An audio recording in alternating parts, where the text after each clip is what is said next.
Hello दोस्तों। आप लोग कैसे हो? आई होप कि आप लोग अच्छे होंगे, स्वस्थ मस्त दुरुस्त होंगे और मैं भी बढ़िया हूँ। तो दोस्तों, आज का वीडियो कुछ खास रहने वाला है क्योंकि आज जेपीएससी का टॉप छात्र जो कि जेपीएससी में एक रैंक 41वां प्राप्त किया है। तो दोस्तों, ये कहीं और का नहीं, हमारे लोकल क्षेत्र का लड़का है जो कि पिंडरा जोड़ा पोखरना पंचायत का रहने वाला है। तो दोस्तों, आज उनसे थोड़ा खास खास बातचीत होगी और कैसे उन्होंने इतना बड़ा मुकाम हासिल किया। तो चलिए दोस्तों, बारीकी से पूछेंगे और पूरा वीडियो में दिखाएंगे आपको। तब तक के लिए कंटिन्यू बने रहें। आप सभी को स्वागत है हमारे। तो दोस्तों, जैसे कि आज हम ऐसे शख्स से रूबरू कराने वाले हैं जो कि जेपीएससी में अपना 41वां रैंक प्राप्त किए हैं। तो सर से आप बातचीत करते हैं कि ये कहाँ से प्रिपरेशन इनका हुआ और इनके थोड़ा संघर्ष कहाँ से किए, मतलब कैसे किए, सब कुछ बारीकी से पूछेंगे। तो पहले सर का आपका इंट्रोडक्शन दीजिए सर। जी बहुत बहुत धन्यवाद सर। मेरा नाम अरविंद कुमार यादव है। मैं 50% यही बोकारो के पहुना गाँव का निवासी है। मैंने अपनी प्रारंभिक शिक्षा गाँव के स्कूल से की थी। उसके पश्चात मैंने अपना मैट्रिकुलेशन धनबाद से रवि होता था, मैं स्कूल महोदय धनबाद से किया था। उसके पश्चात मैंने 50 मार्क्स से अपना इंटर और उसके पश्चात मैंने अपना ग्रेजुएशन नासिक कॉलेज रांची से और पोस्ट ग्रेजुएशन विश्वविद्यालय से किया। इसी तरह मैं फिजिक्स की तैयारी से जुड़ा था। इसी के साथ साथ 12वीं से 13वीं के बीच 40वें रैंक के साथ मुझे झारखंड स्टेट पुलिस सर्विस के डीएसपी के रूप में चयनित किया गया है।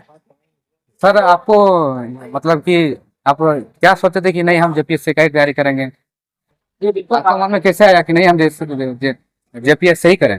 जी बिल्कुल। जब मैं 2017 में था तो उस समय में बोकारो में मैं चूंकि 4 से पढ़ा हूँ, तो मैं बोकारो में ही चास में ही कोचिंग करता था। तो उस समय में जो बोकारो के जो तत्कालीन एसपी थे वाईएस रमेश सर, तो उनकी जो कार्यशैली थी उन्होंने मुझे बहुत ज़्यादा प्रभावित किया था। उन्हीं से प्रभावित होकर मैं पुलिस सेवा में जाना चाह रहा था और जहाँ से मुझे प्रेरणा मिली पुलिस सेवा में आने के लिए, और जो एक माध्यम थी सिविल सेवा के, तो वही हम इस माध्यम तक पहुँच सके। तो जैसे कि आप आपकी जो आपने स्थान हासिल की, तो इसमें कौन कौन से नेगेटिव बात को आप इग्नोर किए और उसका सॉल्व कैसे किए आप? नेगेटिविटी तो होती है, अपने आसपास की जगह में भी बहुत सारी नेगेटिविटी होती है, लेकिन आपको वो नेगेटिविटी वो जो होता है उनको आपको इग्नोर करना पड़ता है। क्या है कि बहुत सारे लोग बोलते हैं कि क्या है क्या नहीं है, होगा नहीं होगा, तो इन सभी चीज़ों को अगर आप में यदि अगर कॉन्फिडेंस है, आप में यदि अगर इच्छा शक्ति है, तो आप इनसे भी नेगेटिविटी को पार पा सकते हैं। आपने जो इतना बड़ा उपाधि हासिल की, तो इनका श्रेय आप किसको देना चाहते हैं? बिल्कुल, इनका श्रेय तो है मेरे परिवारजन, माता पिता, गुरुजन, साथ ही साथ मेरे बहुत सारे दोस्त हैं जिन्होंने मुझे समय समय पर प्रोत्साहन दिया। तो इसलिए हम कह सकते हैं कि मतलब मेरे परिवारजन के साथ साथ गुरुजन, साथ ही साथ जो समाज के लोग हैं, गांव के लोग हैं, इनका भी बहुत ज़्यादा प्रेरणा रहा, बहुत ज़्यादा प्रोत्साहन रहा। अभी जो जो कोई भी लड़के लोग जो कि जेपीएससी का तैयारी कर रहे हो, अदर कुछ भी तैयारी कर रहे हो, तो उन सब लोगों के लिए आपके लिए क्या मैसेज है? जी बिल्कुल, मैसेज तो एक ही है कि बस नेगेटिविटी से दूर रहिए, अपने जो आत्मविश्वास है उसको बनाए रखिए और मेहनत करते रहिए, डिसिप्लिन के साथ मेहनत करते रहिए, आप भी सफल होंगे, जल्द सफल होंगे। तो आपके साथ क्या क्या समस्या आई और क्या क्या नेगेटिविटी का आप सामना किए और इसका हल आप कैसे निकाला है? जी बिल्कुल। चूंकि तैयारी के दौरान ही कई सारी ऐसी नेगेटिविटी रहती है अपने आसपास में कि चूंकि ये जो फील्ड है सिविल सेवा का फील्ड, ये हम लोगों के लिए, एक आम जनमानस के लिए एक बहुत ही मतलब दायरे से बाहर हो जाता है। तो चूंकि सबसे प्रमुख समस्या तो गाइडेंस की होती है, तो इसके लिए गाइडेंस के लिए मैं उस समय में जो हरिपद सर हैं उनका मैं बहुत बहुत धन्यवाद करता हूँ। तो सबसे प्रमुख समस्या गाइडेंस की होती है कि इस फील्ड के विषय में जानकारी नहीं होती है, और उसके बाद जानकारी होने के बावजूद जो इकोनॉमिकली समस्याएं होती हैं, जैसे आर्थिक आर्थिक समस्याएं होती है, इसके साथ साथ जो आदमी को किस हिसाब से जो स्ट्रेटेजी रणनीति बनानी पड़ती है, और इसके लिए सबसे प्रमुख जो है वो गाइडेंस की बहुत ही ज्यादा आवश्यकता होती है। साथ ही साथ समाज में और भी जगह में, लेकिन हाँ, एक बार आप यदि अगर सफल हो जाते हैं तो ये सारे नेगेटिविटी जो है आपकी वो दूर हो जाती तो है। सर, जैसे कि जेपीएससी की तैयारी कर रहे हैं, तो उनको आप क्या सलाह देना चाहते हैं? जी बिल्कुल। चूंकि जो जेपीएससी के जो प्रिपरेशन कर रहे हैं, सबसे पहले जैसा मैंने कहा कि आत्मविश्वास बहुत ही ज्यादा जरूरी है और नेगेटिविटी से दूर रहिए।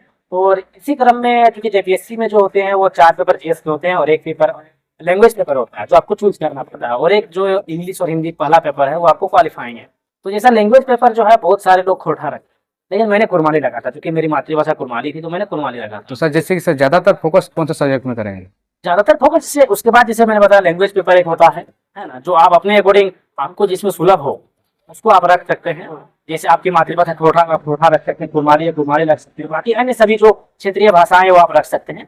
इसके साथ साथ जो जीएस पेपर्स के जो सब्जेक्ट्स है, इसमें चूंकि सारे सब्जेक्ट्स होते हैं, हिस्ट्री होती है, ज्योग्राफी होती है पेपर 3 में। पेपर 4 में जो होती है वो गुड गवर्नेंस, पब्लिक एडमिनिस्ट्रेशन और इंडियन पॉलिटी होती है।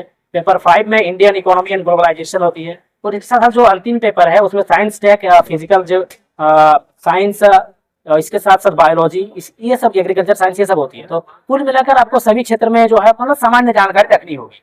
तो इसके साथ साथ यदि अगर कहा जाए तो जो सभी जीएस के पेपर से, इसके लिए आपको सभी सामान्य विषयों में मजबूत पकड़ बनानी होगी, सामान्य जानकारी रखनी होगी। इसके साथ साथ जो लैंग्वेज पेपर है वो अपने अकॉर्डिंग सुलभ जो आप हो, आपका हो, आपकी जो मातृभाषा उसके अकॉर्डिंग आप।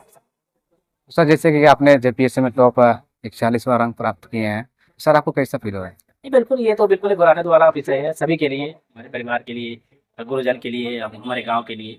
बिल्कुल यह बेहद खुशी का मौका है। तो सर आपके पापा क्या करते हैं? नहीं, मेरे पिताजी जो है वो कृषक हैं और मेरी माताजी आंगनबाड़ी सेविका है।